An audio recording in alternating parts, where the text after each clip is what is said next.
أعوذ بالله من الشيطان الرجيم. بسم الله الرحمن الرحيم. إذا جاء نصر الله والفتح ورأيت الناس يدخلون في الدين الله أفواجا فسبح بحمد ربك واستغفره إنه كان توابا. Yesterday, the International Court of Justice began hearings against Israel for the genocide in Gaza. And this case, brought by South Africa, is backed by the 57 countries of the OIC and the 22 countries of the Arab League, and in fact, the entirety of the Global South. You know, many people wondered how this case would go, whether or not the ICJ would rule against Israel or not. Rule that, yes, in fact, genocide is being actively committed against the people of Gaza. You know, it's understood that the ICJ is a political institution, and its rulings are heavily political and subject to political pressure. So people have wondered, and reasonably so, what are the chances that they will actually rule against Israel, while Israel has always been fully backed by the Western powers, and the ICJ has become regarded as a tool of the Western powers, particularly of the United States. Well, you didn't have to wait for very long to see which way the court was likely to go. First of all, the evidence that's being presented by South Africa is absolutely irrefutable and damning.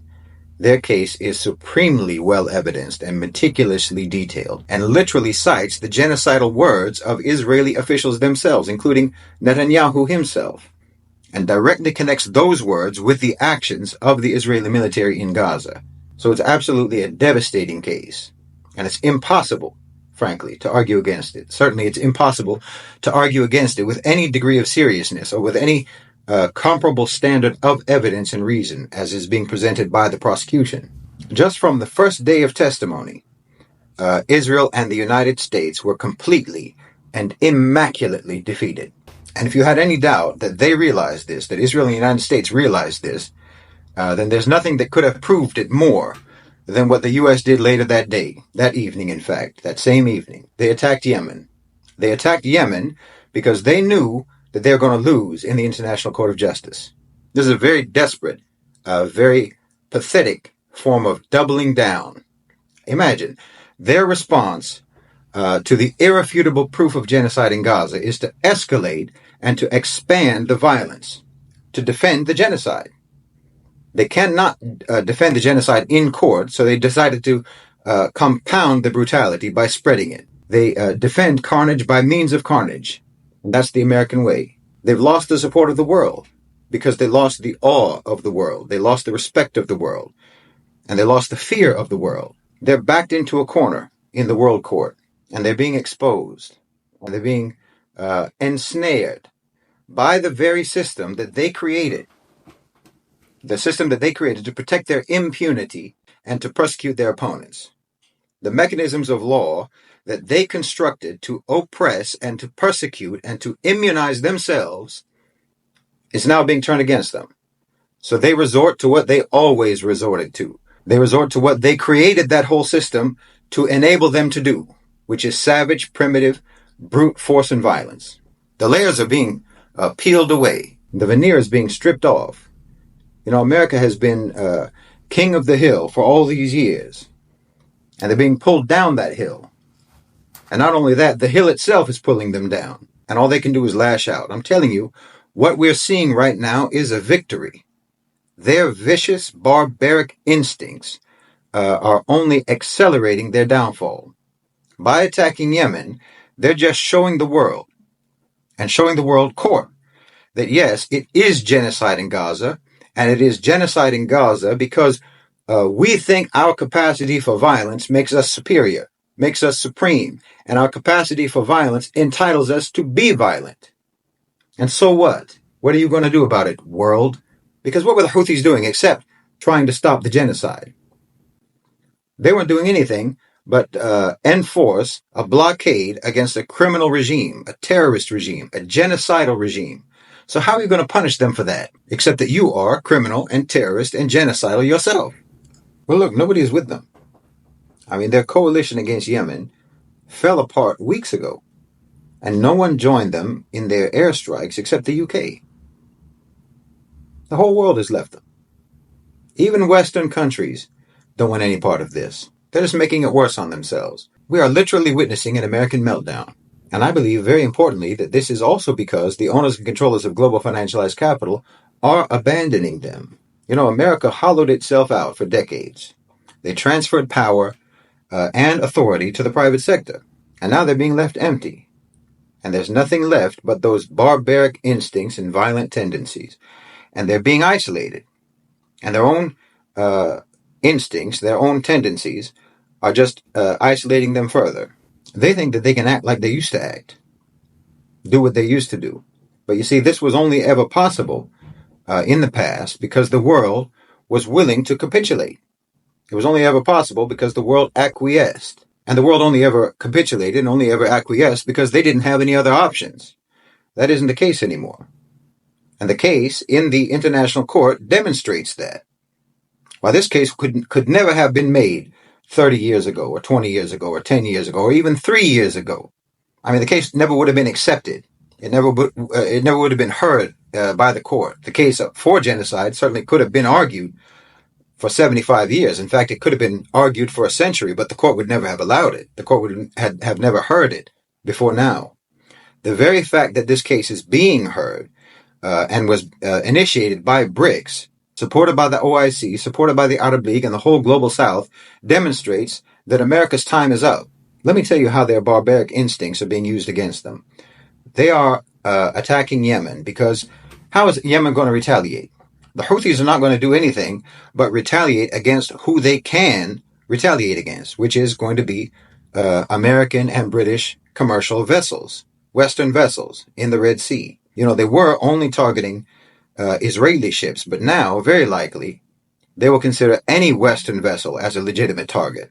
Now, if the Houthis hit American or British vessels, the Americans think that will give them an opportunity to escalate the conflict to where they can shift the focus of their violence against Iran. Because, all they ever do is look for ways to escalate and expand war and bloodshed. That's their barbaric instinct. But turning the Red Sea into an open conflict zone, turning it into a war zone, will completely end Western commercial presence in the Red Sea. Their own actions are driving them out of the region. And as I've said before, no one who matters wants a war with Iran. No one wants the Middle East to be set on fire.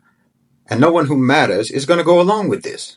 America's doing nothing now but reminisce. Attacking Yemen is a kind of a fit of nostalgia for the old days when this kind of flex would impress anyone. But now it's just going to emphasize to the whole world that America is a dangerous liability.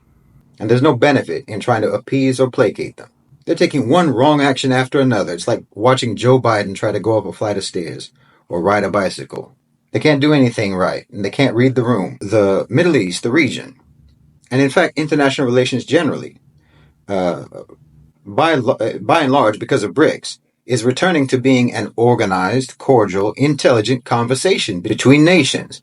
And then America comes barging in, belching and shouting obscenities. The world's done with that. Nobody's impressed. So today, Friday, in the ICJ, Israel had the audacity to try to defend themselves against the charge of genocide by spewing the same debunked, hollow talking points that they always do. Because they've never had to actually defend themselves. And even now, their real defense is being carried out by the US and UK airstrikes in Yemen. They're insulting the intelligence of the court. They're insulting the intelligence of the whole planet. But again, that's because the power of the United States used to be able to force the whole planet to play dumb. Israel was like that horrible, untalented sidekick of the neighborhood mafioso who everyone had to pretend was charming and brilliant. But again, those days are over. And those days being over is explicitly clear both by the fact that the ICJ hearings are taking place and by the fact that the US and the UK are attacking Yemen to try to change the narrative and try to distract from having the genocide in Gaza indicted. Because like I've said before, the genocide in Gaza is nothing but an American genocide. Israel is nothing but a Western colonialist project, a violent American intrusion into the region. Zionism is just a rebranding of Western imperialism, and that's why it's being enforced and defended by attacking Yemen, because it's all about domination and control of the whole region. The Zionists are just the Jewish regiment of the imperialist army, nothing more. But everybody knows that this isn't going to work in the 21st century. Everybody knows, except for the neocons in Washington and the delusional fanatics in Tel Aviv. Everyone knows that this is not what the future looks like. Global business knows that this is not what the future looks like. And I don't think that they're going to let the United States keep splattering their violent stupidity across the region.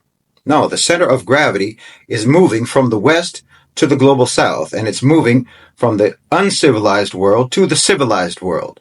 And there's a lot more money to be made by harmonious, cooperative, integrated global relations than by the old model of domination and subjugation and bloodshed.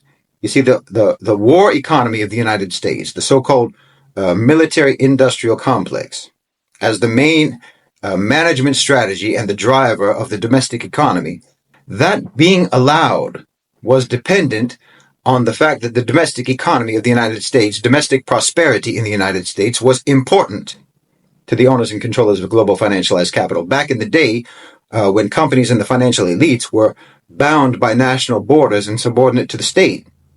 That's not the case anymore. So that system, that war-driven economic model, has become a liability. But American politicians are notoriously slow on the uptake.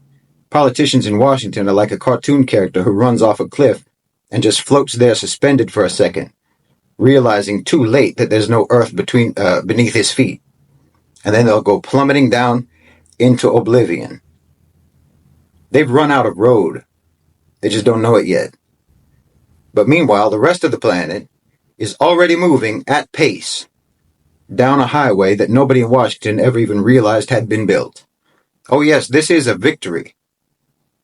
And Muslims need to make tasbih, they need to make tawbah, they need to make istighfar like never before, because we are living through the liberation of our lands, the liberation of our people. And we need to be glad and we need to be grateful to Allah subhanahu wa ta'ala.